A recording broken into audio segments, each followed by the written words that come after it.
ক্লান্ত হয়ে গেছি, একটু পানি খাই।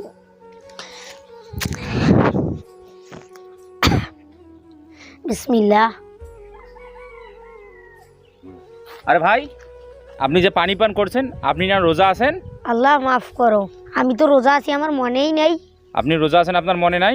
না, আমার তো তাহলে আজকের রোজাটা নষ্ট হয়ে গেল। না ভাই, আপনার রোজাটা নষ্ট হয়নি। আপনি যে পানিটা পান করলেন, এটা তো আপনি আপনার ইচ্ছায় পান করেন নাই। আপনি আপনার ইচ্ছা করে পানিটা পান করছেন না। না।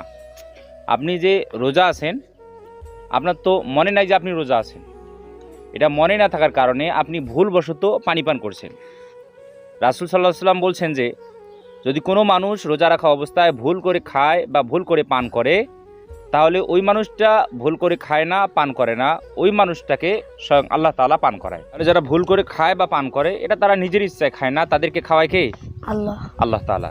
তাহলে আপনি যেটা ভুল করে খেয়েছেন, এর কারণে আপনার কি হয়নি? রোজা নষ্ট হয় নাই। কিন্তু আপনি ভুল করে পানি পান করছেন, এটার কারণে আপনার রোজা নষ্ট হয় নাই। এরপরে যদি আপনি মনে করেন যে আমি তো পানি পান করেই ফেলছি, আমার তো রোজা নষ্ট হয়ে গেল, এই মনে করে আপনি যদি স্বইচ্ছায় এখন যদি আবার যদি খাবার খান বা পানি পান করেন, তাহলে সাথে সাথে আপনার রোজাটা কি হয়ে যাবে? নষ্ট হয়ে যাবে।